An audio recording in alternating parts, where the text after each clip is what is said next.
உங்கள் சத்யாவில் குளு குளு ஏசி ஆஃபர். தமிழை வளர்க்க பாடுபடும் திமுக கூட்டணியில் குமரி மாவட்ட விளவங்கோடு தொகுதியில் காங்கிரஸ் கட்சி சார்பில் தமிழை கூட ஒழுங்கா பேச தெரியாத வேட்பாளரை நிறுத்தப்பட்டுள்ளதாக விஜயதாரணி குற்றம் சாட்டியுள்ளார்.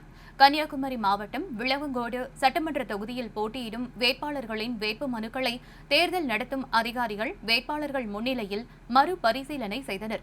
அப்போது காங்கிரஸ் கட்சி சார்பில் போட்டியிடும் வேட்பாளர் பல்வேறு குற்ற வழக்குகளை மறைத்தும் இரு மாநிலங்களில் உள்ள வாக்குரிமையை மறைத்தும் மனு தாக்கல் செய்திருப்பதாக பாஜக மற்றும் காங்கிரஸ் கட்சியை சார்ந்தவர்கள் குற்றம் சாட்டியதை அடுத்து அவரது மனு தற்காலிகமாக நிறுத்தி வைக்கப்பட்டு விசாரணை மேற்கொள்ளப்பட்டது.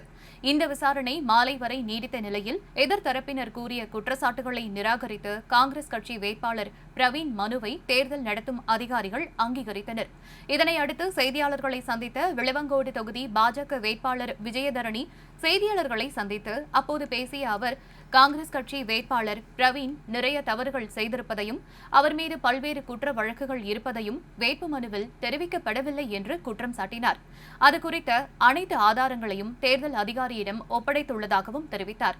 தமிழ் என்று உரைக்கும் மற்ற எந்த மொழியும் தமிழ்நாட்டில் நுழையக்கூடாது என்று கூறும் திமுகவின் கூட்டணி கட்சியில் காங்கிரஸ் சார்பில் தமிழ் கூட ஒழுங்கா பேச தெரியாத வேட்பாளரை அறிவித்துள்ளனர் என்று குற்றம் சாட்டினார்.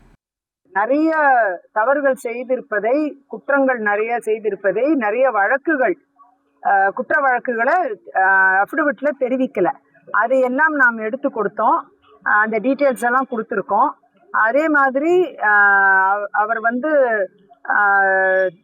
தன்னுடைய குடும்பத்தில் இல்லாதவரை தன் குடும்பத்தில் உள்ளவர் என்று, வேற ஒரு குடும்பத்தை சார்ந்த ஒரு பெண்ணை தன்னுடைய குடும்பத்தில் உள்ளவர் என்று டிக்ளேர் பண்ணியிருக்காரு. அந்த விஷயத்தையும் இவங்க குடும்பத்தை சார்ந்தவங்க இல்லை அப்படிங்கிறதையும் நாம நிரூபிச்சிருக்கோம். அதே மாதிரி இன்கம் டேக்ஸ் டியூஸ், இப்போ கவர்மெண்ட் டியூஸ் நிறைய வச்சிருக்கிறாரு, அதுக்கும் பெட்டிஷன் கொடுத்துருக்கோம். அதையும் விசாரிக்கல. தேர்தல் ஆணையம் இது எதையுமே விசாரிக்காம அவருடைய மனுவை கண்மூடித்தனமாக ஏற்றுக்கொண்டதாக நான் பார்க்கிறேன். அந்த விதத்துல மிகவும் தவறான முடிவு. அந்த எஸ்ஏஆருக்கு அப்புறம் அவருக்கு 2 இடத்தில் ஓட்டு இருப்பதும் நிரூபிச்சிருக்கோம். 2 இடத்துல ஓட்டு இருக்கிறத நிரூபிச்சிருக்கோம். அதுவும் நாங்க ஏத்துக்க வேண்டிய அவசியம் இல்லை. வேற இடத்துல ஓட்டு இருந்தா அது தவறு இல்லை அப்படிங்கிற மாதிரி தெரிவிச்சிருக்கிறாரு.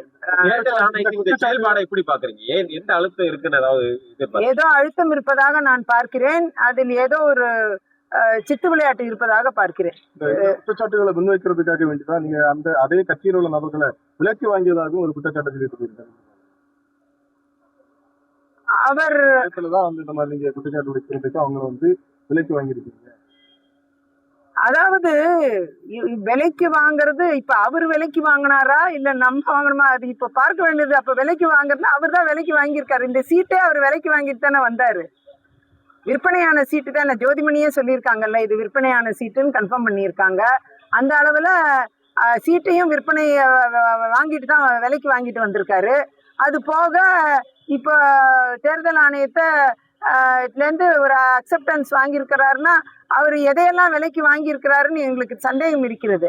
அந்த அளவுக்கு அவர் யாரையெல்லாம் விலைக்கு வாங்கியிருக்கிறாரு, எதையெல்லாம் விலைக்கு வாங்கியிருக்கிறாரு அப்படியெல்லாம் பார்க்கும்பொழுது விலைக்கு வாங்குவது வழக்கமான ஒரு விஷயமாக பார்க்கிறேன். இந்த வேட்பாளர் தொடர்ந்து எல்லா விஷயங்களையும் விலைக்கு வாங்கக்கூடிய தன்மை கொண்டவராக பார்க்கிறேன். இப்படிப்பட்ட நபர்கள் நம்முடைய விளவங்கோடு தொகுதிக்கு வரும் பட்சத்தில் மிகப்பெரிய பிரச்சனை, நெருக்கடி என்பது இருக்கும். மக்களுக்கு எந்த நன்மையும் நடக்காது.